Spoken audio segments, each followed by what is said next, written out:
যখন সাবালেক সাবালিকা হচ্ছে তার দায়িত্ব হলো ঈমান সংক্রান্ত জ্ঞান অর্জন করা। তার উপরে চেপে গেছে 5 ওয়াক্ত নামাজের ফরজিয়াত, আবশ্যকতা। তাকে নামাজ আদায় করতে হবে, ফলে তার জন্য নামাজের জ্ঞান অর্জন করা ফরজ। একজন মানুষ ব্যবসা করবেন, তার ব্যবসা সংক্রান্ত জ্ঞান অর্জন করা তার জন্য ফরজ। একজন মানুষের টাকা হয়েছে, তিনি যাকাত দিবেন, তো তার পক্ষে যাকাত সংক্রান্ত জ্ঞান অর্জন করা ফরজ। যার টাকা নাই তার জন্য যাকাতের জ্ঞান অর্জন করা নফল। যার হজ করার মতন টাকা হয়েছে তার হজ সংক্রান্ত জ্ঞান অর্জন করা ফরজ। হজের টাকা নাই, জ্ঞান অর্জন করা তার জন্য নফল। যার বিবাহের বয়স হয়েছে তার পক্ষে বিবাহ সংক্রান্ত জ্ঞান অর্জন করা ফরজ। যিনি বিবাহ করেননি তার পক্ষে বিবাহের জ্ঞান অর্জন করা ফরজ নয়, নফল। আমি ভেঙে চুরে কথাগুলো এই জন্যই বললাম, আজকে 2 দিন ধরে জলসা হচ্ছে। এই বক্তাদের কাছ থেকে আমরা প্রত্যেকের প্রয়োজনীয় কিছু না কিছু কথা আমরা শুনতে পেয়েছি। হয়তো একটা আমার প্রয়োজন এনার নয়, আবার ওনার একটা প্রয়োজন কিন্তু আর একজন ভাইয়ের নয়। সব ব্যক্তির জন্য সব রকমের জ্ঞান সঞ্চয় করা জরুরত নেই, কিন্তু যেটা জরুরত সেটা হলো ঈমান সংক্রান্ত জ্ঞান অর্জন করা সবার জন্য জরুরি। নামাজ সংক্রান্ত জ্ঞান অর্জন করা সবার জন্য জরুরি। রোজা সংক্রান্ত জ্ঞান অর্জন করা সাবালেক সাবালিকা সজ্ঞানী সুস্থ নারী পুরুষের জন্য আবশ্যক।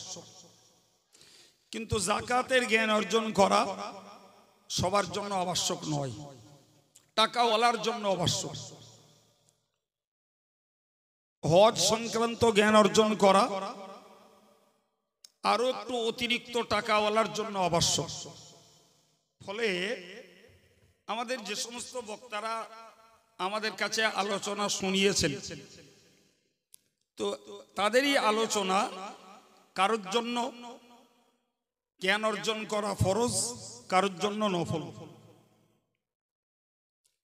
তো যে কোনো পর্যায়ের জ্ঞান হোক, ফরজ হিসাবে অর্জন করি আর নফল হিসাবে অর্জন করি, মনে রাখতে হবে। কিয়ামতের দিবসে যতগুলি বিষয়ের উপরে প্রত্যেকটা ঈমানদার মুসলমানকে প্রশ্ন করা হবে,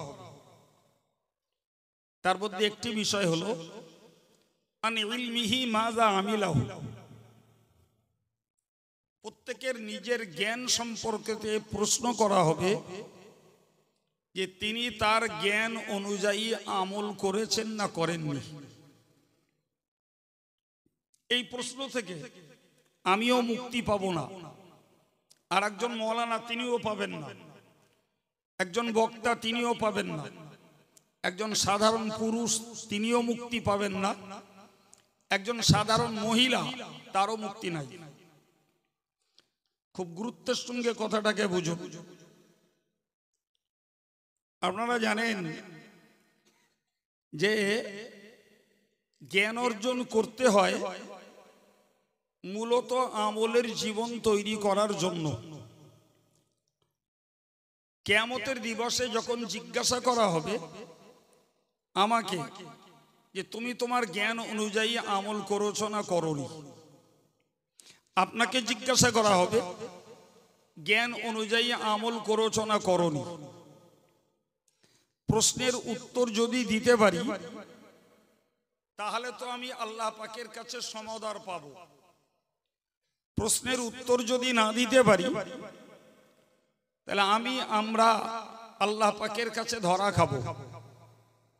এখন যদি কোনো নারী কোনো পুরুষ মনে করেন যে আমি অতিরিক্ত জ্ঞান অর্জন করব না, জ্ঞান যত অর্জন করব ততই আমাকে প্রশ্নের মুখোমুখি হতে হবে।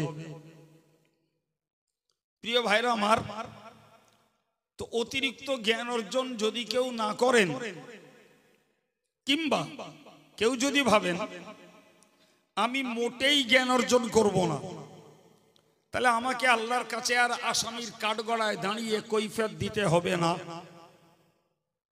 সম্মানিত ভাইরা আমার, এরকম মানসিকতা কারুর থাকলে সেও ছাড় পাবে না। কারণ হাদিস বলছে যে তোমাকে প্রয়োজন মতো জ্ঞান অর্জন করা ফরজ। তাহলে ফরজ আদায় করতে হলে প্রয়োজন মতো জ্ঞান চাই। আবার কিয়ামতে কৈফিয়ত থেকে বাঁচতে যদি হয় তাহলে জ্ঞানটাকে কার্যকর করা চাই। আমার কথা যদি বুঝে থাকেন তাহলে বলুন, সৃষ্টির শ্রেষ্ঠ মানুষ যেমন আমি, আমার সম্মান যেমন সব থেকে বেশি, নিশ্চিত আমাকেই কৈফিয়ত দিতে হবে সব থেকে বেশি। এ কৈফিয়ত আমাদের বাড়ি ঘরের কোনো পশুর নয়, এ কৈফিয়ত তো জিন জাতির, এ কৈফিয়ত তো মানব জাতির। প্রিয় ভাই, আবার একবার বলছি, আপনি যে বক্তারই শুনুন আর যদিন ধরে শুনুন, এই মৌলিক থিওরিটাকে মনে রাখতে হবে। জ্ঞান অর্জন না করেও ছাড় পাবো না, আর জ্ঞান অর্জন করে আমল না করেও ছাড় পাবো না। আমি আবার আপনাকে রিকোয়েস্ট করছি, আমরা যে জ্ঞান অর্জন করেছি এরপরে আমাদের ডিউটি হলো যে আমাদের কাজের সঙ্গে জ্ঞানটাকে মেলানো, কাজের সঙ্গে জ্ঞানটাকে টালি করা। আমি আপনাকে লেটেস্ট বললাম, কেউ যদি মনে করেন আমি জ্ঞান অর্জন করব না তাহলে আমাকে কিয়ামতে হিসাব দিতে হবে না, তার ছাড় নাই। তুমি কেন করোনি? এক্ষেত্রে আপনাকে মনে রাখতে হবে, মনে ভাবুন কোনো ব্যক্তি স্কুলেও যায়নি, মাদ্রাসাতেও পড়িনি, এরকম ওয়াজের মজলিসে বসেও জ্ঞান নেয়নি, কিন্তু মনে রাখবেন বাবা, প্রত্যেকটা মানুষকে সৃষ্টিগতভাবে আল্লাহ এক প্রকার জ্ঞান দিয়ে পাঠিয়েছেন। পড়তে হবে না, বিনা পড়ায় প্রত্যেকটা মানুষের একটা ভালো মন্দ, রুচি অরুচি, জায়েজ না জায়েজ এরকম কিছু হারাম হালালের জ্ঞান মৌলিকভাবে আল্লাহ দিয়ে পাঠিয়েছেন। যে মানুষটা এক বিন্দু লেখাপড়া শেখেনি ভাই, সে যদি জীবনযাত্রায় চলাচল করে তাহলে চলতে ফিরতে, ব্যবসা করতে, চাষ করতে, হাট বাজার করতেও তার একটা অভিজ্ঞতামূলক জ্ঞান তৈরি হয়। ভাই সমাজে এমন অনেক মানুষ পাবো যারা সত্যি স্কুলে যায়নি, মাদ্রাসায় যায়নি, অথচ দেখছি লক্ষ লক্ষ টাকার ব্যবসা করছে, ছেলে মেয়ে বিয়ে দিচ্ছে, ভালো বাড়ি ঘর বাঁধছে, নিজে একটা স্টাইলের গাড়ি চাপছে, নিজের পোশাক পরিচ্ছদটাও উন্নত, নিজের খাবারের রুচিটা ভালো। আপনাকে কথা বলতে হবে, এই লোকটা স্কুলেও যায়নি, মাদ্রাসাও যায়নি, অথচ সেই লোকটা রুচিশীল, ভদ্র, পরিচ্ছন্ন এবং তার লাইফ স্টাইল, জীবনযাত্রার মান সুন্দর করে কিসে? আমার কথা মাথায় ঢুকছে? তাহলে বলতে হবে ওই লোকটার ভিতরে বিনা পড়ার একটা জ্ঞান আছে। নাকি এরকম লোক নেই দুনিয়ায়? যে কোনো গ্রাম খুঁজবেন এরকম লোক দু চারটে হলেও মিলবে। স্কুলে যায়নি, মাদ্রাসায় যায়নি, হয়তো ওয়াজের মজলিসেও বসে না, কিন্তু তার চালচলন, তার আচার ব্যবহার, তার ব্যবসা বাণিজ্য, তার সংসার মেনটেনেন্স সবকিছু ভালো রুচিশীলতার সঙ্গে চালিয়ে যাচ্ছে। তাহলে এটা ভালো, বাড়িটা ভালো, গাড়িটা ভালো, জামাটা ভালো হওয়ার দরকার, খাবারটা টেস্টি হওয়ার দরকার। এই জ্ঞান বুঝটা তো জন্মগত ভাবেই তার মধ্যে আল্লাহ দিয়ে পাঠিয়েছেন। মনে রাখবেন, ঠিক ওই জন্মগত ভাবে তাকে একটা কথা মাথায় রাখতে হবে, সেটি হলো যে বিনা ড্রাইভারে গাড়ি চলে না, বিনা মাঝিতে নৌকা চলে না, বিনা নাবিকে জাহাজ চলে না, বিনা পাইলটে এরোপ্লেন চলে না। তাহলে আমি যখন পৃথিবীতে এসেছি এবং সাজানো গোছানো একটা সুন্দর পৃথিবী আমি পেয়েছি, উপভোগ করছি, তাহলে জ্ঞানগত দৃষ্টিতেই তাকে বুঝে নিতে হবে যে এর পিছনে একজন কারিগর রয়েছে, এর পিছনে একজন শিল্পী আছে, এর পিছনে একজন সার্বভৌমত্ব ক্ষমতার অধিকারী রয়েছে। তিনি কে? ভাই, মুতাজিলা সম্প্রদায় বলে যে কেউ যদি কোনো জ্ঞান অর্জন না করে, আল্লাহ তাকে সৃষ্টিগতভাবে যে জ্ঞানটা দিয়ে পাঠিয়েছেন ওই জ্ঞানের বিনিময়ে আল্লাহর প্রতি তার ঈমান আনা লাগবে। ওই জ্ঞানটা দিয়ে বিনা ড্রাইভারে পৃথিবী চলছে না, বিনা শিল্পীতে আমাকে কেউ সুন্দর করে পাঠায়নি। আমার দেহটাকে আল্লাহ বলেছেন খলাকনাকুম সুম্মা সাব্বারনাকুম, আমি আল্লাহ তোমাদেরকে সৃষ্টি করেছি, সুন্দর গঠনটা দিয়েছি, ফাআহসানা সুওয়ারাকুম, এবং তোমার গঠনটাকে আমি আল্লাহ দিয়েছি যেটা সেটা অতি উত্তম গঠন। সুবহানাল্লাহ বলে, আর একটু জোরে বলে। প্রিয় ভাই আমার, এই উত্তম গঠন আল্লাহ আমাদেরকে দিয়েছেন। অন্য আয়াত পাকে বলেছেন লাকাদ খলাকনাল ইনসান ফি আহসানি তাকওয়িম, আমি আল্লাহ মানুষকে সৃষ্টি করেছি সর্বাপেক্ষা উত্তম ধাঁচে। আমার দিকে দেখেন, অন্যমনস্ক হবেন না, আমি খাপছাড়া কথা বলা লোক নই। যতটুকু বলবো একটা সাজানো গোছানো কথা আপনাকে শোনাবো। আল্লাহ কি বললেন? যে আমি মানুষকে সৃষ্টি করেছি সর্বাপেক্ষা সুন্দর আকৃতি দিয়ে। আল্লাহ পাকের এই দাবিটা অত্যন্ত অভ্রান্ত দাবি, খুবই বাস্তবমুখী দাবি। কারণ পৃথিবীতে কালো হলেও মানুষের যে সৌন্দর্য, মানুষের চেহারার যে আকর্ষণ, সে দেখতে কালো হোক, ভাই এই আকর্ষণটা পৃথিবীর অন্য কোন প্রাণীর মধ্যে আল্লাহ দেননি।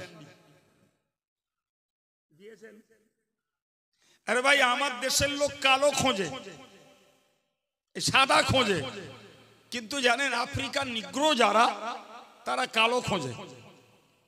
যত কালো তত ভালো। আমার দেশের লোক রঙে মাতে, আমার দেশের লোক ঝিকঝাকে মাতে, আমার দেশের লোক উজ্জ্বলতায় মাতে, আমার দেশের লোক সৌন্দর্যে মোহিত হয়ে যায়। এটা আমার দেশের লোকের কি বলবো প্রচলিত মুদ্রা দোষ। এরা গুণ দেখার তুলনায় রূপ দেখে বেশি। হ্যাঁ, কিন্তু আফ্রিকার নিগ্রোরা ওরা গুণের বিচার করে, ওরা রূপের বিচার করে না।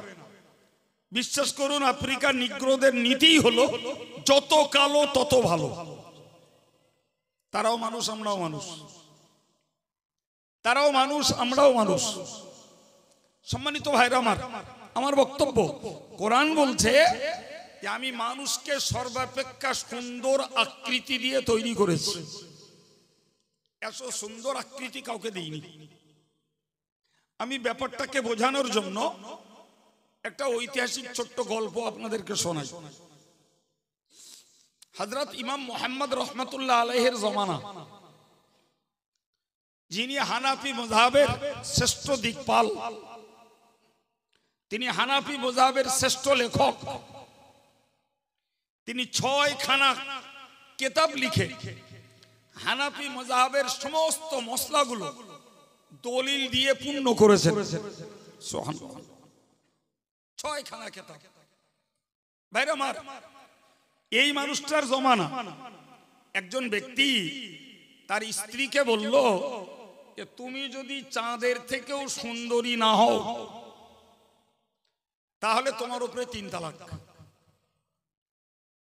আগে বাংলাটা মুখস্থ করুন, পরেরটা পরে বুঝবেন।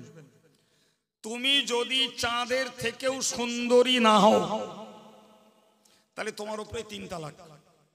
অ্যাকচুয়াল লোকটা কথাটা বলেছে স্ত্রীর প্রেমে পড়ে, স্ত্রীর ভালোবাসায়, স্ত্রীর আকর্ষণে আকৃষ্ট হয়ে আবেগে বলে ফেলেছে তুমি যদি চাঁদের থেকেও সুন্দরী না হও তোমার উপরে 3 তালাক। পরে যখন লোকটা ধাতস্থ হয়েছে তখন তার মনে হয়েছে যে আমার স্ত্রী তো অ্যাকচুয়াল চাঁদের থেকে সুন্দরী নয়। এখন টেনশন বেড়ে গেছে, তাহলে তো আমার স্ত্রী তালাক হয়ে গেছে। কথাটা বোঝা গেছে না? চাঁদের থেকে সুন্দরী না হলে 3 তালাক। যখন ভাবছে তখন বুঝছে যে সত্যি আমার স্ত্রী চাঁদের থেকেও সুন্দরী নয়, অতএব আমার কথা অনুযায়ী আমার স্ত্রীর উপরে 3 তালাক পড়ারই কথা। এখন লোকটা মসলার সন্ধানে বেরিয়েছে। ওই জমানার তার ঘনিষ্ঠ নিকটস্থ যে সমস্ত মৌলানা মুফতি ওই জমানায় যারা আরবি বিদ্বান, কোরআন সুন্নাহর পণ্ডিত, তাদের কাছে গেছে। সবাই লোকটার বিবরণ শুনে বলেছে তোমার স্ত্রী তালাক হয়ে গেছে, তালাক হয়ে গেছে। এখন একদিকে প্রেমের টানে স্ত্রীর ভালোবাসতে যে আবেগের কথা বলল, আর সেই স্ত্রী তালাক হয়ে যাবে, এটা তো মানসিকভাবে বিরাট দুঃখের ব্যাপার, ঠিক কিনা?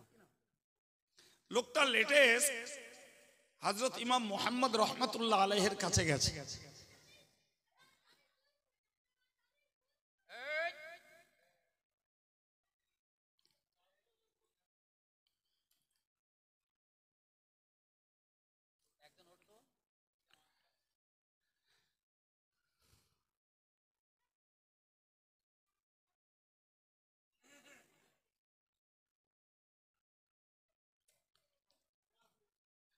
সম্মানিত ভাইরা আমার দিকে তাকান।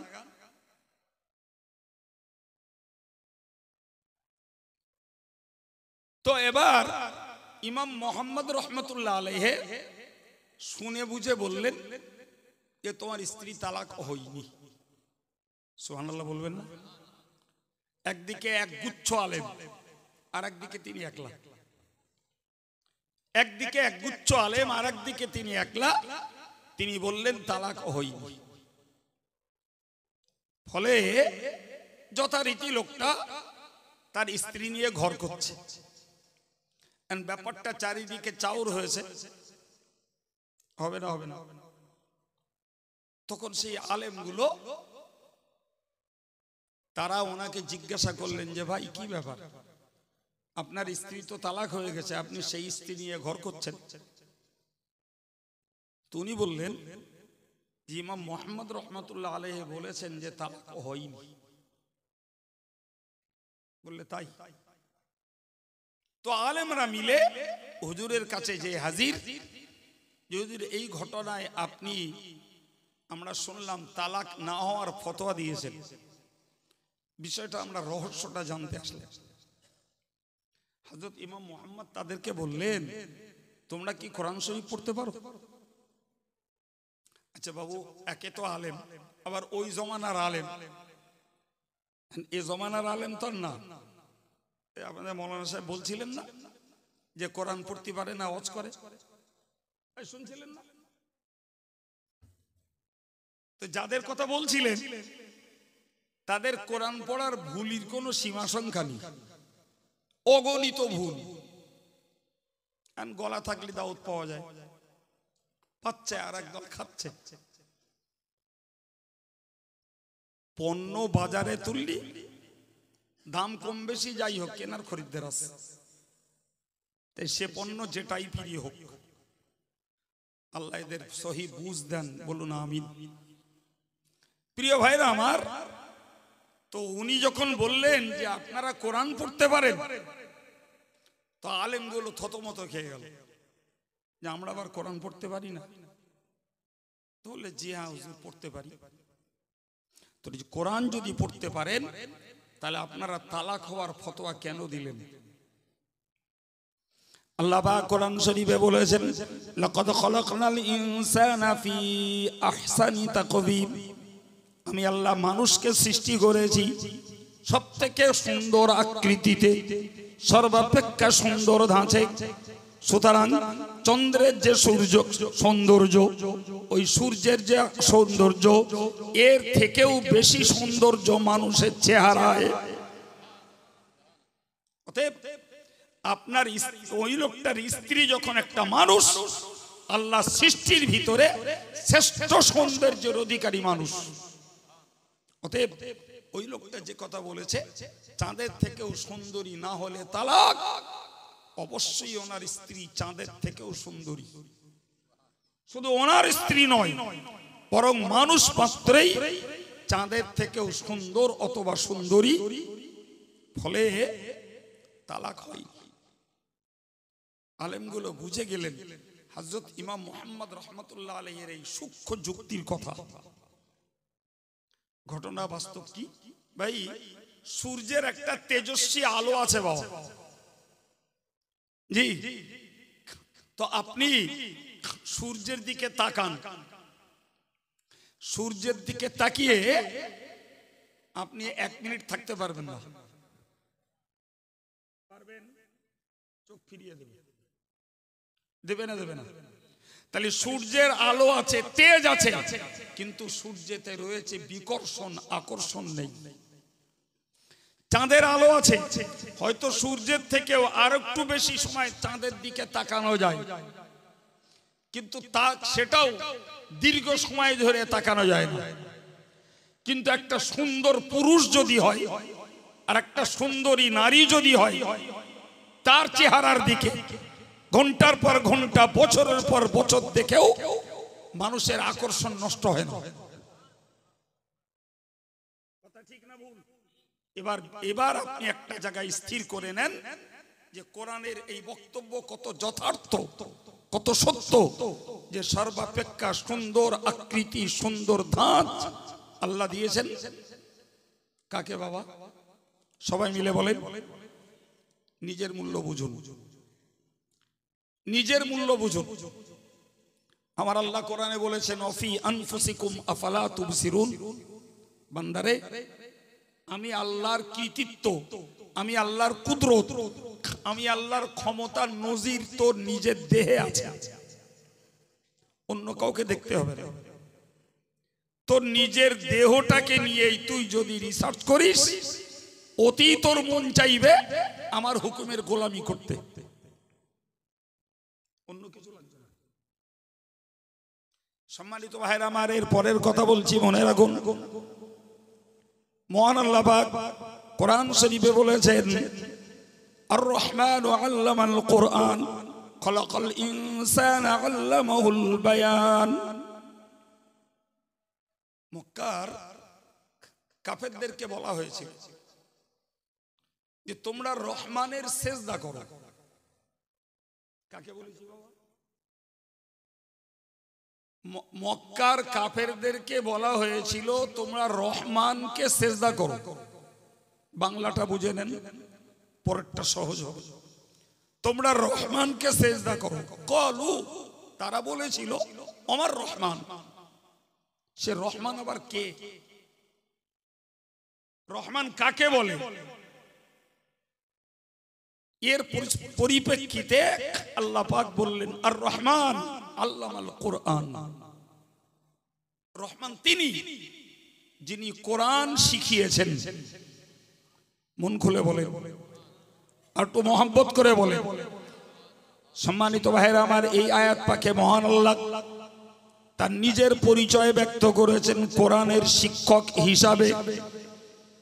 আমি আল্লাহ কোরআন শিখিয়েছি, এটি আমার পক্ষ থেকে বিশ্ব মানব জাতির জন্য একটি বড় দয়া, একটা বড় অনুগ্রহ কোরআনকে দিয়েছি। এরপরে বললেন খলাকাল ইনসান, ওই আল্লাহ মানুষকে সৃষ্টি করেছেন, আর কি করেছেন? আল্লামাহুল বায়ান, মানুষকে আল্লাহ বচন ভঙ্গি শিখিয়েছেন, কথা বলার ধাঁচ ধরন। একটা মানুষের কথার ভিতর থেকে আন্দাজ করা যায় লোকটার শিক্ষা সংস্কৃতি কোন পর্যায়ে। কথা বললে বোঝা যায়। কিন্তু কেউ যদি সাধু প্রাঞ্জল ভদ্র ভাষায় কথা যদি নাও বলতে পারেন, তো যিনি কথা বলতে পারেন অর্থাৎ কথা বলার পাওয়ার আল্লাহ যাকে দিয়েছেন, সে যে কোনো ভাবে তার ব্যথা, তার বেদনা, তার অভিযোগ, তার চাহিদা সে সব প্রকাশ করতে পারে। এটা কে দিয়েছেন? জোরে বলে। তাহলে আল্লাহ পাক আমাদেরকে জ্ঞান দিয়েছেন। পুঁথিগত বিদ্যা ছাড়াও যে যে ভাষার মানুষ তাকে আল্লাহ কথা বলার শক্তি দিয়েছেন। কেউ বাঙালি, কেউ হিন্দি, কেউ উর্দু, কেউ ফার্সি, কেউ ইংরেজি, কত ভাষা পৃথিবীতে। যে এই ভারতবর্ষেই কত ভাষার মানুষ রয়েছে। কে দিয়েছেন? এর জন্য লেখাপড়া লেগেছে? লেখাপড়া লাগেনি। তো একটা কথা মনে রাখুন, আমি এক্সট্রা জ্ঞানের জন্য বলছি, মনে রাখবেন এই নবজাতক শিশুদেরকে, জি এদেরকে আল্লাহর পক্ষ থেকে ফেরেশতা মারফত পাহারাদারি করা হয়, এবং যে ভাষার ঘরে যে বাচ্চা জন্মায় ওই বাচ্চাকে ফেরেশতা দিয়ে সেই ভাষা শিক্ষা দেওয়া হয়। আমি বাঙালির ঘরে জন্ম নিয়েছি বলি আমার ভাষাটা বাংলা হয়ে যাবে, কেউ ইংরেজের ঘরে জন্ম নিয়েছে বলে তার ভাষাটা ইংরেজি হয়ে যাবে। তাফসীর কারকেরা এমনটি বলছেন না। তাফসীর কারকেরা বলছেন প্রত্যেকটা শিশুকে তার কথা বলার বয়স হলে তাকে ফেরেশতা মারফত ভাষা শিখিয়ে দেওয়া হয়। আবার ইতিহাস খুলে আমরা এর ব্যতিক্রমটা দেখলে বুঝবো। ভাই আমাদের দেশে ঘরে আমরা দেখি সাধারণত একটা বাচ্চা কথা বলে 1.5 বছর 2 বছরের সময়। কিন্তু আপনি আমায় বলেন তো, আপনি আমায় বলেন যে আমার নবী কথা বলেছেন জন্ম হওয়ার পরই, হযরত নবী ঈসা কথা বলেছেন জন্মের পরে মায়ের কোলে বসে, আল্লাহর একজন ওলি জোরায়েজ কথা বলেছেন, জোরায়েজের কাছে কথা বলেছেন একজন আনপড় অশিক্ষিত ঘরের, আরো বলতে হয় একটা জারজ সন্তান। কি সন্তান? যাকে আমরা যেটা বললি ভালো বুঝি হারামজাদা সন্তান, সেও কথা বলেছে মায়ের কোলে বসে। এবার বলেন এগুলো কে শেখায়? জোরে বলেন, জোরে বলেন। সুতরাং মনে করবেন না যে 1.5-2 বছর বয়স হলে আপনাতেই কথা শেখে। আপনাতেই যদি শেখার, তাহলে আমার রাসূলুল্লাহ জন্মের পরেই কথা বলেননি। আমি ব্যাখ্যা দিলে অনেক সময় যাবে, আমি আপনাকে বেশিক্ষণ কষ্ট দেবো না, আর আমিও কষ্ট নেব না। হাত পা বাড়িয়ে কথা বলা লোক না আমি। কি বলেছি? আমার রাসূল কথা বলেছেন, নবী ঈসা কথা বলেছেন, একজন হারামজাদা বাচ্চা সেও কথা বলেছে, অথচ দুগ্ধপোষ্য নবজাতক। আমাকে বিশ্বাস করতে হবে যে আল্লাহ বলায় তাই বলতে পারি। আমার আল্লাহ কোরআনে বললেন খলাকাল ইনসানা আল্লামাহুল বায়ান, মানুষকে শিখিয়ে, মানুষকে সৃষ্টি করেছেন, মানুষকে বচন ভঙ্গি আল্লাহ শিখিয়েছেন। সেই বচনের ভিতর দিয়ে মানুষ তার ভিতরের জ্ঞানের প্রকাশ ঘটায়।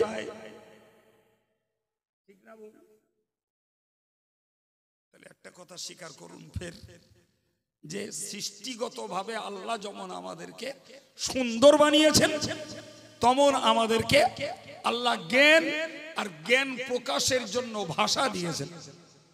সুবহানাল্লাহ হবে না? আবার বলছি, জ্ঞান দিয়েছেন, জ্ঞান প্রকাশের জন্য ভাষা দিয়েছেন। অন্য আয়াত পাকে আল্লাহ বললেন, ওয়ালাকাদ কাররামনা বানি আদামা ওয়া হামালনাহুম ফিল বাররি ওয়াল বাহরি। ও মানুষ, তুমি মনে রেখে দাও, আমি আল্লাহ পাক আদম সন্তানকে সম্মান দান করেছি। সুবহানাল্লাহ হবে না? আদম সন্তানকে ছোট কথায় বোঝেন ভাই। আমি মনে করুন এই পিয়ারা গ্রামের কোন পরিবারের শত্রু আমার দিয়ে বলি, তা আমি একদিন ফজরের নামাজ পড়ে আমার ওই শত্রুটার বাড়ি গেলাম। আমি জানি ও আমার শত্রু, সেও জানে আমি তার শত্রু। আমি তার বাড়ি গেলাম, মনের ভিতরে চাপা রাগ যাই থাক, আমি মানুষ হিসেবে যখন গেছি, লোকটা ডাকলাম, দরজা খুললো, একটা চেয়ার দেবে বসে। কি খুব পরিচিত হলে হয়তো বললো বসো। এক কাপ চা এনে দিল, সকালবেলা শীতের সময়। এরপরে বলছে, কি মনে করে এলে? শত্রুতা আছে বলছে। কিন্তু এই যে মানবিক ব্যবহারটা, আমাকে বসতে দেওয়া, কি আমাকে এক কাপ চা দেওয়া, এরপরে খোঁজ নিচ্ছে কি মনে করে। আমার দাবি তিনি পূরণ করবেন কি করবেন না, কি দাবি পূরণ করতে যে পুরাতন রাগের কথা তুলবেন কি তুলবেন না, সব পরের প্রশ্ন। কিন্তু প্রাথমিক পর্যায়ে একটা মানুষ আর একটা মানুষের বাড়িতে গেলে সে ন্যূনতম মানবিকতা দেখিয়ে তাকে একটু বসার জায়গা, প্রয়োজনে একটু আপ্যায়ন করতে এক কাপ চাও দেয়। যত বড় শত্রু হোক, সহজে বলবে না যে আমার বাড়ি এলি কেন, বেরো আমার ভিতরতে, সহজে বলবে না। আচ্ছা বলেন তো, যদি এই পিয়ারা গ্রামের পূব পাড়ার কুকুর যদি পশ্চিম পাড়ায় আসে, তো পশ্চিম পাড়ার কুকুরগুলো ওরে ভালো করে একটা বসার জায়গা দেবে, আর পাড়াতে দু চারটে হাড় মাছের কাটা কুড়িয়ে ওরে দেবে, ভাই তুই আমাদের এলাকায় এসছিস, তা অন্তত একটু টিফিন টাফিন করে তাই যা দেবে। জি, আপনি জানেন লক্ষ লক্ষ টাকা দামের কুকুর আছে, যারা গোয়েন্দার কাজ করে লাখ লাখ টাকা দিয়ে কুকুর কেনে আর পোষে সরকার।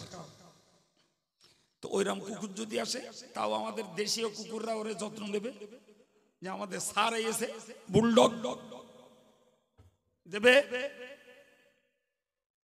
প্রিয় ভাইরা আমার, আমি কোরআন বোঝাচ্ছি বাস্তবমুখী করে। তাহলে এক গরু আর এক গরুকে সম্মান করে না, এক কুত্তা আর এক কুত্তাকে সম্মান করে না। গরু তার নিজের বাচ্চাটাকেও বড় হলে আর চেনে না, কুত্তা তার বাচ্চাটাকেও নিজের বড় হলে চেনে না। প্রিয় ভাইরা আমার, কিন্তু মনে রাখুন, মানুষ বোকা মূর্খ, শিক্ষিত অশিক্ষিত, কালো ধলো, সরু পাতলা মোটা, যেই পারে হোক, মানুষ তো বটে সে। ফলে এক মানুষ আর এক মানুষকে সম্মান করে, এক মানুষ আর এক মানুষকে আপ্যায়ন করে। এটাই হলো মনুষ্যত্বের একটা ন্যূনতম দায়িত্ব। আল্লাহ এই জন্য বলেছেন, ওয়ালাকাদ কাররামনা বানি আদামা, আমি আদম সন্তানদেরকে সম্মানিত করেছি। সুবহানাল্লাহ। আর কি করেছি? ওয়া হামালনাহুম ফিল বাররি ওয়াল বাহর, এই মানুষকে আমি আল্লাহ স্থলভাগে এবং জলভাগে এদেরকে ক্ষমতা প্রয়োগ করেছি। এরা স্থলভাগে এদের অধিকার বিস্তার করেছে, এরা জলভাগে এদের অধিকার বিস্তার করেছে। এরা স্থলভাগে এই ডেঙ্গায় এরা ডিনামাইট চার্জ করে মাটির নিচে থেকে কোটি কোটি টাকার খনিজ পদার্থ উদ্ধার করছে। আটলান্টিক মহাসাগরে, ভারত মহাসাগরে, ভূমধ্য সাগরে, আরব সাগরে, বঙ্গোপসাগরে এই মানুষ তার ব্রেন ঘামিয়ে সেখানে জাহাজ চালাচ্ছে হাজার হাজার টন মাল লোড নিয়ে। জানেন কিছু শুনছেন? কোথাও না, কলকাতার খিদিরপুরে যান, এখানে মাল লোড হচ্ছে, সেই মাল চলে যাচ্ছে বরিশাল, ওই মাল চলে যাচ্ছে আন্দামানে, ওই মাল এখান থেকে চলে যাচ্ছে বেঙ্গালুরু, সব সমুদ্র পথে। এই যে মানুষ তার ব্রেন ঘামিয়ে, মানুষ তার খোদাই দেওয়া বুদ্ধিকে কাজে লাগিয়ে সাগরে জাহাজ ভাসিয়েছে মাল লোড দিয়ে, ডেঙ্গায় খনিজ পদার্থ উদ্ধার করে এই মানব জাতির কল্যাণে বহু কিছু গুডস, অনেক কিছু সম্পদ মানুষকে উপহার দিয়েছে। এই মাইক চলছে, মোবাইল চলছে, ওসব কি? ওসব কোথাকার সম্পদ? ও তো সব মাটির নিচের সম্পদ, উদ্ধার করে কার্যকর করে মানুষের কল্যাণে কাজে লাগানো হয়েছে। এরপরে যদি বলেন তাহলে চোখে দেখি আর কেউ বাস্তবে উপভোগ করেছি, জি, কয়েক টন মাল নিয়ে শূন্য মার্গে এরোপ্লেন উঠছে,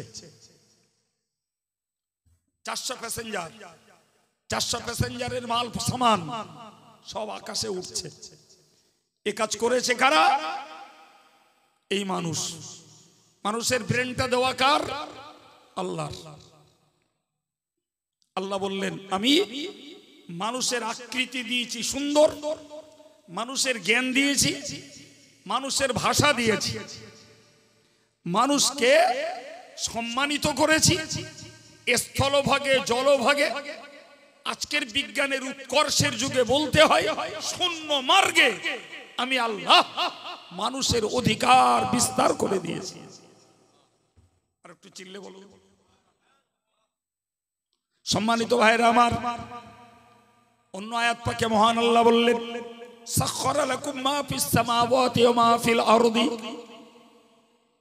ওগো বিশ্ব মানব, তোমরা মনে রাখো तमाम পৃথিবী জুড়ে আমার দেওয়া যত নিয়ামত রয়েছে, সমস্ত বস্তু সামগ্রী সবগুলোকেই তোমাদের খেদমতের জন্য আমি আল্লাহ অনুগত বানিয়ে দিয়েছি। কি বানিয়েছেন? সব অনুগত। জি, আমার ভাষা বুঝতে পারেননি, তবে ব্যাখ্যা দিলে বুঝবেন। গরু মানুষের কথা শোনে, ছাগল মানুষের কথা শোনে, বাঘ মানুষের হাতে বশ মানে, সিংহ ধরে মানুষ খেলা করে, ভল্লুক ধরে মানুষ খেলা দেখিয়ে রোজগার করে। গাছপালাগুলো আমাদের উপকারে, কারুর ফল খাই, কোনোটার জ্বালানি বানাই, কোনোটার ফার্নিচার। কথা বলছেন না কেন? মাটির নিচে, পায়ের নিচের মাটি, কাঁকর, পাথর সব আমাদের উপকারে। আকাশের সূর্য আমাদের উপকারে, চন্দ্র আমাদের উপকারে, আকাশের মিটি মিটি তারকাগুলি সেগুলো মানুষের উপকারে। অন্নুজুমুল তাহতাদু বিহা, আকাশের তারার বিনিময়ে মানুষ পথ খুঁজে পেত। যে যুগে ছিল না ঘড়ি, যে যুগে ছিল না কম্পাস, সে যুগে মানুষ তারা দেখে রাতের আঁধারের পথ খুঁজত। আমাদেরই সমাজের বুড়ো আর বুড়িগুলিকে দেখেছি ঘড়ি অ্যাভেলেবেল নয়, ওই তারা দেখে রাত্রি সেহরি করত। সত্যি বলছি, বাস্তব দেখে বলছি। আমি আমার দাদিমাকে আমি দেখেছি রমজান মাসে ডাকার দায়িত্ব দাদিমার। আকাশে উঠলো, তারা দেখে নিলে, ও বৌমা শিগগির ওঠো, সময় আর বেশি নি, বল। ঘড়ি নি, ঘোড়া নি, কিচ্ছু নি, বলে দিলে কি দেখি। এসব কার? এবার বলুন, সূর্য চন্দ্র, গাছপালা, পশু পাখি, জড় পদার্থ, পাথর, কাঁকড়, মাটি, এগুলো কি আমাদের কাজে লাগে না? কোনটার বাদ দিয়ে জীবনে চলবেন? একটাও বাদ দেবেন পারবেন? একটাও?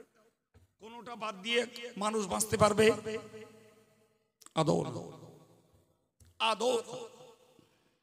এই জন্য আল্লাহ বললেন সাখখারা লাকুম মা ফিস সামাওয়াতি ওয়া মা ফিল আরদ, ওই আল্লাহ যিনি তোমাদের কল্যাণে, তোমাদের উপকারার্থে, তোমাদের খেদমতে আসমান আর জমিনে যা কিছু সম্পদ রয়েছে ওই সবগুলো কি তোমাদের কল্যাণে কাজে লাগিয়েছেন, তোমাদের কল্যাণে আল্লাহ নিবেদিত করে দিয়েছেন। বাস্তবে তাই দেখছি। গরুড়ালে পুষছি, হয় লাঙল টানাবো, এখন ট্র্যাক্টরের যুগ, গরুর লাঙল চলে না, তারপরেও কোরবানির হাটে বিক্রি করে ভালো দাম নেব, যে কিনবে সে সদকা করবে, খেয়ে নেবে। গাই গরুটা পুষছি, দুধ খাবো, যখন আর দুধ খাওয়া দেবে না তখন বিক্রি করতে গোশত খাবো, চামড়াটাও বিক্রি করে পয়সা নেব। ছাগলগুলো পুষছে কি জন্য? ছাগলের সেবায়। কথা বলছেন না কেন? অনেক মায়েরা ছাগল পোষে ছাগলের সেবায়, ছাগলের যত্নে ছাগল পোষে না, নিজের স্বার্থে ছাগল পোষে, নিজের স্বার্থে গরু পোষে।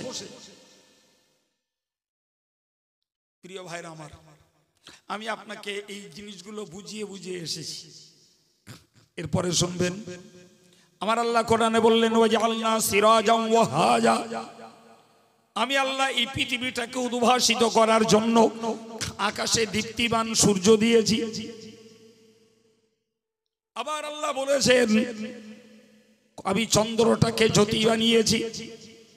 ওই আল্লাহ বললেন ওয়ারসালনার রিয়াহা মুবাশশিরাত, পৃথিবী জুড়ে আমি আল্লাহ মুক্ত বাতাস দিয়েছি। কি ভাবছেন? নিঃশ্বাস আমরা নেই না? নেই না? আপনি জানেন সারা পৃথিবী জুড়ে যে বন জঙ্গল গাছপালা, আল্লাহু আকবার, মানুষের অক্সিজেন সরবরাহ করার জন্য খোদার সৃষ্টি। আমাজনের জঙ্গল, সুন্দরবনের জঙ্গল, সিলেটের জঙ্গল, জি শুধু এক আমাজনের জঙ্গল থেকে সারা পৃথিবীর এই কোটি কোটি প্রাণীর যে অক্সিজেন লাগে তা 30% শুধু আমাজনের জঙ্গল থেকে উৎপাদন হয়। ওটা কে বানিয়েছে? সুন্দরবন কে বানিয়েছে? কথা বলছেন না কেন? আরে আপনার নিজের জমিটা আপনি পানি হওয়ার পরে চেশো বাংলায় বলতে হয় জো হয়েছে, জো হওয়া পর্যন্ত ওয়েট করুন, আপনি চাষ করবেন না। দেখুন গাছপালা ঘাস পাতা ভর্তি হয়ে গেছে। আমাদের বাড়ির আশপাশে আমাদের লাগানো গাছ, আম গাছ, নারকেল গাছ, সুপারি গাছ, বাকি আর কোন জঙ্গল গাছপালা আছে না? নাই। কেন বানিয়েছেন? আমরা অক্সিজেন নেব, নিয়ে যেটা ছাড়বো কার্বন ডাই অক্সাইড, ওটা বিষ। ওই বিষটাকে টেনে নেবে গাছগুলো, টেনে নিয়ে শুদ্ধ করে ছেড়ে দেবে অক্সিজেন। তাহলে আমরা টানবো অক্সিজেন আর গাছ টানবে কার্বন ডাই অক্সাইড। অক্সিজেন বিশুদ্ধ শ্বাস প্রশ্বাস, আর কার্বন ডাই অক্সাইড বিষাক্ত। এ দয়া কার? আল্লাহ পাক এই দয়া দেখিয়ে আমাদের মতো মানুষগুলোকে সুস্থ অবস্থায় বিনা চার্জে অক্সিজেন নিয়ে বাঁচতে দিয়েছেন। ওই আল্লাহ আবার বললেন বান্দারে তোমরা মনে রাখো ওয়ানজালনা মিনাস সামাই মাআন তাহুরা লিনুহইয়া বিহি বালদাতাম মাইতা, আমি আল্লাহ আসমান থেকে বৃষ্টি বর্ষণ করেছি, পবিত্র বৃষ্টি। একবার জোরে বলুন সুবহানাল্লাহ। তামাম পৃথিবীতে যত পানি রয়েছে আসমানের বৃষ্টিতে নাইট্রোজেন সব থেকে বেশি, এবং রাতের বৃষ্টিতে সব থেকে বেশি নাইট্রোজেন বেশি। আসমানের ওই বৃষ্টি সব থেকে বেশি ডাইজেস্টেবল হজমিকর। পারলে আসমানের বৃষ্টি ধরে খাবেন, আল্লাহ চাহে তো পেটের রোগ নির্মূল হয়ে যাবে। ও পানিতে এত পাওয়ার। আমার আল্লাহ বললেন আমি আসমান থেকে বৃষ্টি বর্ষণ করেছি, পবিত্র বৃষ্টি। লিনুহিয়া বিহি বালদাতাম মাইতা, আমি লিনুহিয়া বিহি বালদাতাম মাইতা, মরা শহরকে, মরা মাটিটাকে জ্যান্ত করার জন্য, মরা মাটিকে জ্যান্ত করার জন্য। হাদিস পাকের বর্ণনায় পাওয়া যায় আল আরদুল মাইতা তুইবুসুহা, মরা মাটি হলো মাটির শুকিয়ে যাওয়া, হলো মরা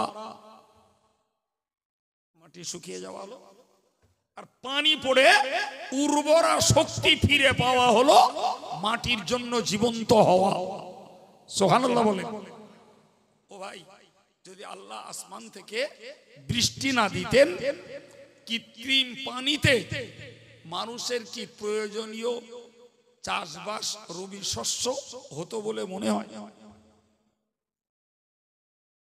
তাহলে বুঝতে হবে আমাদের আলো দিলেন আল্লাহ, পানি দিলেন আল্লাহ, বাতাস দিলেন আল্লাহ, জমিনে ফসল ফলাতে দিলেন আল্লাহ। আয়াত পাকে বলছেন আনতুম তাজরাউনাহু আম নাহনুজ জারিউন লাউ নাশাউ লাজআলনাহু হুতামান ফাযালতুম তাফাক্কাহুন। মহানাবুল বললেন, এ মানুষ, চাষ তোমরা করো, চাষ তোমরা করো, ফলন তোমরা ফলাও না আমি আল্লাহ ফলাই? তুমি দানা বুনে দিলে, বীজ পুঁতে দিলে, সার দিলে, কীটনাশক দিলে, সময়ে সেচ দিলে, আমি আল্লাহ ফল দিলাম না। বলেন বলেন বলেন, ফল আল্লাহ দিলেন না, আমাদের সমস্ত খেদমত মেহনত সব শেষ। আল্লাহ বললেন বান্দা লাউ নাশাউ লাজআলনাহু হুতামান, আমি আল্লাহ যদি ইচ্ছা করতাম তোরা সব কিছু মেহনত দিবি, খরচাপাতি সবকিছু করলি, আমি আল্লাহ খড়কুটো বানিয়ে দিলাম, হয়ে গেল। প্রিয় ভাই, আমি এতক্ষণ ওয়াজ করিনি, এতক্ষণ শুধু একটা ময়দান তৈরি করেছি। সে ময়দানটা কিসের? মানুষের প্রতি আল্লাহর কি অবদান, মানুষের প্রতি আল্লাহর কি দয়া, মানুষের প্রতি আল্লাহ পাকের কি নিয়ামত, আমি এরই একটা ময়দান আপনাদের সামনে শুরু থেকে পর্যন্ত তুলে ধরেছি। কি গো, আমি এই যেটা দাবি করলাম ঠিক না ভুল? এবার এতটুকু আমার ওয়াজ। আমার আল্লাহ পাক কোরআন শরীফে বলেছেন ইয়া আইয়ুহান নাস উবুদু রাব্বাকুমুল্লাযী খালাকাকুম ওয়াল্লাযীনা মিন ক্বাবলিকুম লাআল্লাকুম তাত্তাকুন। হে মানুষেরা, হে মানুষেরা, আমি আল্লাহ যখন তোমাদেরকে এত কিছু দিয়ে, তোমায় যত্ন নিয়ে, অনুগ্রহ দেখিয়ে, টাইম টু টাইম তোমার যাবতীয় পরিষেবা দিয়েছি, তোমার কাছে আমার দাবি তুমি আমি আল্লাহকে এক বলে স্বীকার করো। আগের গুলো ওয়াজ হলো জ্ঞানের, আর এই ওয়াজটা হলো আমলের। ওয়াজ দুরকম বাপ, একটা ওয়াজে পেলেন জ্ঞান হয়, কিচ্ছু করতে হয় না, আর একটা ওয়াজে কিছু করতে হয়। কি বলেছি বাবা? আমি এতক্ষণ ধরে একটা ময়দান তৈরি করেছি, কিসের? বান্দার প্রতি আল্লাহর যে অবদান। এখন আপনাকে বলছি, আল্লাহ বললেন হে মানুষেরা উবুদু রাব্বাকুম, তোমরা তোমাদের রবকে এক বলে জানো। তার কোনো জোড়া নেই, তার কোনো পার্টনার নেই, তার কোনো অংশীদার নেই। তোমার এই বিশ্বাসটা নিখুঁত, নিদাগ, নিশ্চিদ্র হতে হবে। কোন অবস্থাতেই আল্লাহ পাকের সঙ্গে কাউকে পার্টনারশিপ দেয়া যাবে না, কাউকে আল্লাহর সঙ্গে অংশী স্থাপন করা যাবে কোন অবস্থাতেই। এরপরে আল্লাহ বললেন, শোনো বান্দা, আল্লাযী খলাকাকুম ওয়াল্লাযীনা মিন ক্বাবলিকুম, আমি আল্লাহ তোমাকে যে ইবাদত করতে বলছি, আমি আল্লাহকে এক বলে বিশ্বাস করতে বলছি, কারণ আমি আল্লাহ তোমাকে সৃষ্টি করেছি, তোমার বাপ দাদা দাদি নানা নানি পূর্বপুরুষ সবাইকে সৃষ্টি করেছি আমি আল্লাহ। এখন তোমাকে একটু ভাবতে হবে, আমার দাদা পরদাদাকে আল্লাহ সৃষ্টি করেছেন, বাপকে আল্লাহ সৃষ্টি করেছেন, দাদিকে আল্লাহ সৃষ্টি করেছেন, মাকে আল্লাহ সৃষ্টি করেছেন, নানা নানিকে আল্লাহ সৃষ্টি করেছেন, কই তারা তো কেউ নেই, তারা কেউ নেই, দাদা নেই, দাদি নেই, নানা নেই, নানি নেই, আব্বা নেই, মা নেই, কেউ তো নেই। আল্লাহ পাক আমাদেরকে চেতনা ফিরিয়ে দিলেন যে তুমি আমাকে এক বলে জানো, কারণ তোমারে আমি সৃষ্টি করেছি আর এত কিছু নিয়ামত দিয়েছি, আর তোমার পূর্বেকার যারা তাদেরকেও সৃষ্টি করেছিলাম, আজ তারা কেউ নেই। এর মানে হলো কালকে তুমিও থাকবে না, এটা স্মরণ করো। তোমার দাদা যখন নেই, তোমার বাপ যখন নেই, দাদি নেই, মা নেই, তুমি পুরুষ তুমিও থাকবে না, আজকের যুগের মহিলা সম্প্রদায় যারা এরাও থাকবে না। এই জ্ঞান যদি তুমি নিতে পারো, তাহলে তুমি প্রথম নম্বর আল্লাহকে এক বলে স্বীকার করো, ওটার নাম ঈমান। ওটার নাম কি? জোরে বলেন, ওর নাম ঈমান। পরে অন্য আয়াত পাকে আল্লাহ বলেছেন, ইয়া আইয়ুহাল্লাযীনা আমানু রুকউ ওয়াসজুদু ওয়া'বুদু রাব্বাকুম ওয়াফআলুল খায়রা লাআল্লাকুম তুফলিহুন। আল্লাহ বলেন, ঈমান যখন তুমি এনেছো, তোমার পরে ডিউটি তুমি রুকু করো, সিজদা করো। ভাই, রুকু সিজদা কোন ইবাদতের অংশ? রুকু সিজদা নামাজের অংশ। তার মানে হলো তুমি যখন আল্লাহর প্রতি ঈমান নিয়ে এসেছো, তোমার ফার্স্ট এন্ড মোস্ট ডিউটি হলো দৈনিক 5 টাইমস তুমি নামাজ আদায় করো। বেয়াদবির ক্ষমা চাচ্ছি, পেয়ারা গ্রামের যুবকেরা অনেক খরচাপাতি করে সৌন্দর্য মণ্ডিত চলার পথ আর গেটাপলা প্যান্ডেল তৈরি করে দুদিন ব্যাপী সভা দিল।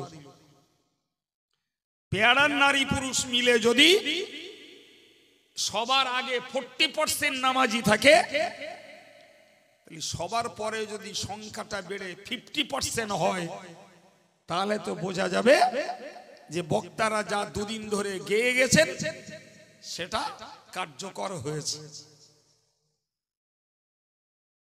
ভুল বললাম?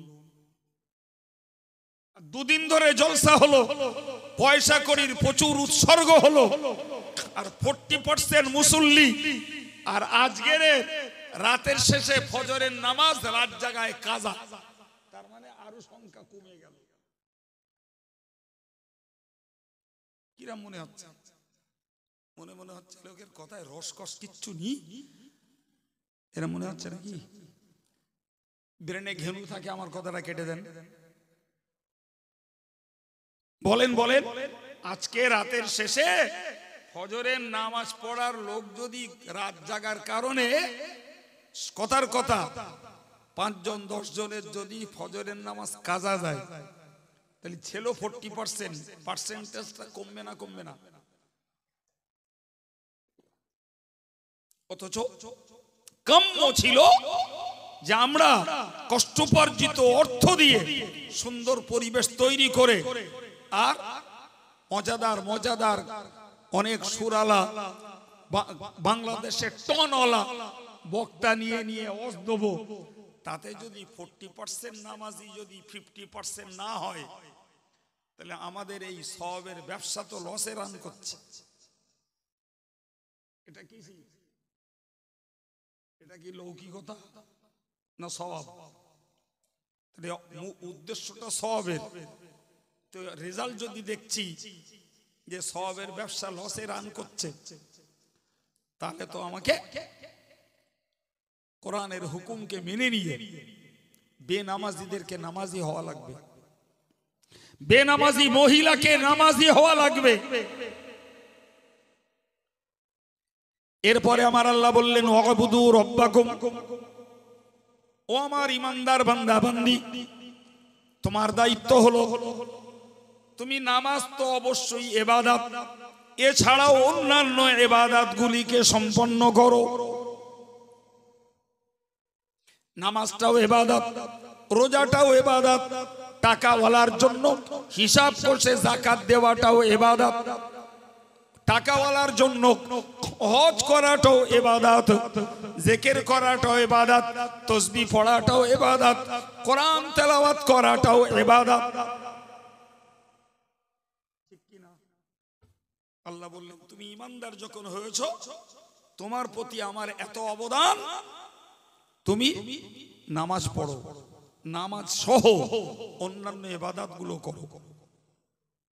না শুধু ওইটাও নয়, এরপরে আল্লাহ বললেন ওয়াফআলুল খায়রাত, ও দুনিয়ার ইমানদার বান্দা বান্দি, তোমার জীবনের সামাজিকতায়, আত্মীয়তায়, মানবিক ব্যবহারে, প্রতিবেশীর আচার আচরণে তুমি যত ভালো কাজ রয়েছে সমস্ত ভালো কাজগুলি তুমি করো। সামাজিক একটা ভালো কাজ করো, কারোর একটা কোদাল দিয়ে উপকার করো, কারোর একটা দা দিয়ে উপকার করো, কেউ অভাবী হয়েছে তাকে 10টা টাকা দিয়ে উপকার করো, কেউ পাশে প্রতিবেশী রোগগ্রস্ত হয়েছে তাকে একটু সেবা দিয়ে উপকার করো, কেউ হঠাৎ অ্যাক্সিডেন্টলি কোনো ক্ষতিতে পড়েছে তাকে নিয়ে চিকিৎসার ব্যবস্থা করো। তুমি তোমার সমাজ জীবনে যত রকমের মানবিক ভালো কাজ আছে ওগুলোকে করো, ওগুলোকে করো। তাহলে যাবতীয় রকমের ভালো কাজের দায়িত্ব আল্লাহ চাপালেন বান্দারে, তোরে আমি যখন তোর হায়াত দিলাম, সুস্থ রাখলাম, নিয়ামত দিলাম, সূর্যের তাপ দিলাম, বৃষ্টি দিলাম, মুক্ত বাতাস দিলাম, তোরে জ্ঞান দিলাম, সৌন্দর্য দিলাম, আসমানে জমিনের যাবতীয় বস্তুকে তোর খেদমতে দান করলাম, এবং টোটাল পৃথিবীর সবকিছুকে তোর অনুগত বানিয়ে দিলাম। সর্বোপরি বান্দা তোকে ড্যাঙায়, পানিতে, শূন্যে তোরে অধিকার দান করলাম। তুই কেন আমাকে এক বলে জানবি না? কেন আমার নামাজটাকে পড়বি না? কেন আমার অন্যান্য ইবাদতগুলো করবি না? কেন তুই তোর ভালোর জন্য যাবতীয় ভালো কাজগুলো কেন করবি না? শোন বান্দা, তুই যদি করিস তাহলে তোর জন্য পুরস্কার, লাআল্লাকুম তুফলিহুন। বান্দা তুই আশা করা যায় সফলতা লাভ করতে পারবি, তোর জীবনে তুই ব্যর্থ হবি না, অকৃতকার্য হবি না, বরং আমার নির্দেশ মতো যদি তোর জীবনটাকে তুই গড়তে পারিস তবেই তো তুই পৃথিবীতে যেমন সফল, মৃত্যুর পরে তেমন হবি সফল। একবার জোরে বলা যাবে সুবহানাল্লাহ। ভাইরা আমার, আল্লাহ চায় আপনাদের দোয়ায়, আপনাদের আব্বা আমার দোয়ায় এখনো লম্বা সময় কথা বলা যাবে, কিন্তু দরকার সাধ্যের, শক্তির, মনোযোগের, ধৈর্যের। আমারও প্রয়োজন, আপনাদেরও প্রয়োজন। জি, তো আজ মাশাআল্লাহ আপনারা যথেষ্ট শুনেছেন, কালও শুনেছেন, আজও শুনেছেন, সেই সঙ্গে আমিও কিছু আপনাদেরকে শোনালাম। এখন আগের বক্তাদের কি ওয়াজ আপনারা শুনেছেন না শুনেছেন আমি জানি না, তবে আমি আজকে শেষ বেলায় এসে আপনাদেরকে যেটা শুনিয়েছি সেটি হলো আল্লাহর নিয়ামতের ভিত্তিতে, আল্লাহ পাকের অবদানের বিনিময়ে তাকে এক বলে জানব এবং তার হুকুম আদায় করব, ছোট বড় ভালো কাজগুলোকে করব এবং অন্য আয়াত অনুযায়ী বলতে পারা যায় যত মন্দ কাজ আছে সেগুলোকে হার্ড অ্যান্ড সোল চেষ্টা করে ছাড়বো, তবেই আমাদের জীবনটা হবে ধন্য, আমরা হব সফল, আমরা হব বিজয়ী, আমরা পাবো পৃথিবীতে শান্তি, পরকালে পাবো মুক্তি। শেষ আয়াত পাক বলছি, আল্লাহ বলেছেন মান আমিলা সালিহান মিন যাকারিন আও উনসা ওয়া হুয়া মুমিনুন। মহান আল্লাহ বললেন যে লোকটা নারী হোক চাই পুরুষ, ঈমান সহ যিনি নেকির কাজ করেছেন, ভালো করে গোড়াটা মুখস্থ করুন, ঈমান সহ যিনি নেকির কাজ করেছেন। ঈমান সহ মানে ঈমানটাকে ঠিক রেখেছেন, সুবহানাল্লাহ পড়েছেন, ঈমানটাকে ঠিক রেখেছেন, 200 টাকা দান করেছেন, ঈমানটাকে ঠিক রেখেছেন, রোজা করেছেন, ঈমানটাকে ঠিক রেখেছেন, কোরআন পড়েছেন, ঈমানটাকে ঠিক রেখেছেন, সুবহানাল্লাহ পড়েছেন, ঈমানটাকে ঠিক রেখেছেন, মানুষকে উপকার করেছেন। আল্লাহ বললেন পৃথিবীর যে নারী যে পুরুষ ঈমানটাকে ঠিক রেখে দিয়ে নেকির কাজ করবেন, আল্লাহ পাকের বক্তব্য ফালানুহিয়ান্নাহু হায়াতান তাইয়্যিবা, আমি আল্লাহ তাকে পৃথিবীতে শান্তিপূর্ণ জীবন দেব। আর একটু মন খোলে, কি দেবেন বাবা? আচ্ছা বাবু, যে শান্তির জন্য আজকে আমাদের রান্নাঘর থেকে শুরু করে আমেরিকার হোয়াইট হাউস পর্যন্ত শান্তির জন্য লালায়িত, সর্বত্র শান্তির জন্য হা হা করছে মানুষ, মানুষ সুখী হয়েছে, সুখী হয়েছে, কিন্তু মানুষ শান্তিতে নেই। বা খাওয়া পরায় গাড়ি বাড়িতে মানুষ সুখী হয়েছে কিন্তু শান্তিতে নেই। আল্লাহ বললেন বান্দা তোর শান্তি চাই, আমি আল্লাহ দাবিটা পূরণ কর, ঈমানটাকে ঠিক রেখে নেকির কাজটা কর, আমি আল্লাহ কথা দিচ্ছি তোকে শান্তিপূর্ণ জীবন দেব। একজন দিন দুঃখী খেটে খাওয়া গরিব মানুষ ধর্ম করে, ভাই বিশ্বাস করুন ও খেটে খুটে যা পায় তাই খায়, পরিবারকে তাই খাওয়ায়, ও মনে অশান্তির কিচ্ছু নেই, শান্তিতেই তার দিন যাচ্ছে। আর কোটিপতি লোক, কোটিপতি লোক যে এসি রুমে বাস করে আর অনেক দামের গাড়ি চাপে, কিন্তু ছেলে বউ মেয়ে এক একজন এক এক অবতার, কারোর সঙ্গে কারোর মিল নেই, অশান্তির আগুনে ভদ্রলোকের রাত্রি ঘুম হয় না,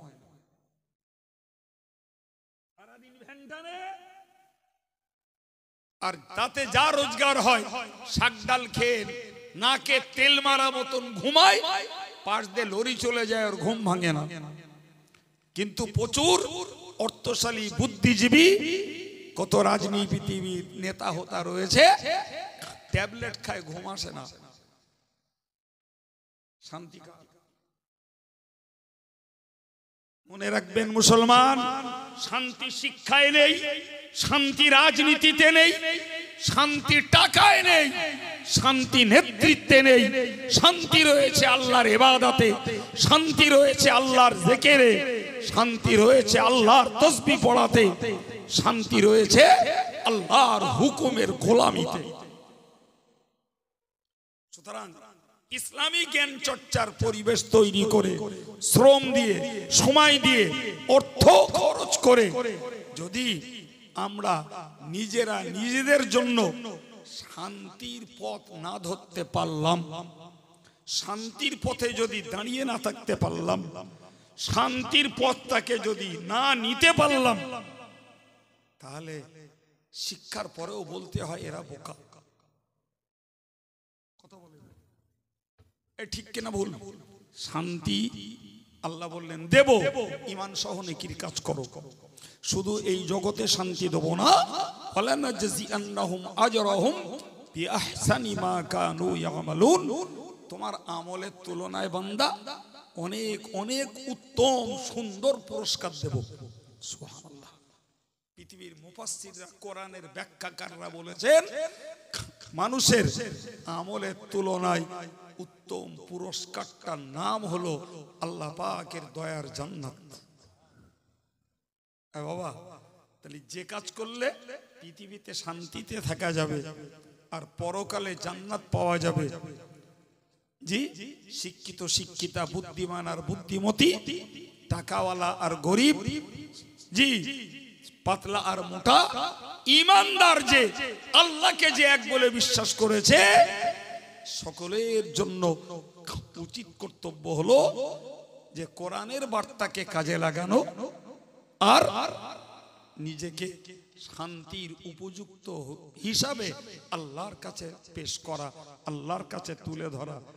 ভিক্ষা চাইতে হবে না, আল্লাহ শান্তিতে রাখবে, আল্লাহ শান্তিতে রাখবে।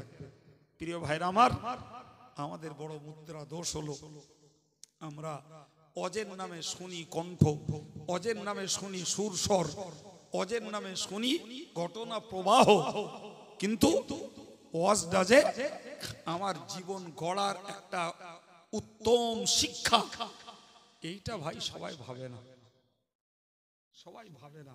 এটাই আমাদের বড় মাইনাস পয়েন্ট। আল্লাহ আমার ভাইদের মায়েদের, বিশেষ করে যারা আমল হারা, যারা আমল হারা, নারী হোক চাই পুরুষ, যুবক চাই যুবতী, মন থেকে চাই, হাত উঠিয়েও দোয়া চাই, আল্লাহ আমাদের সকলকে আল্লাহ পাকের হুকুমের গোলামি করে পৃথিবীতে চলার তৌফিক দান করেন, বলুন আমিন। পরকালে আল্লাহ আমাদের মুক্তি নসিব করেন, বলুন আমিন। আসুন প্রিয় নবীর প্রতি সালাম। ইয়া নবী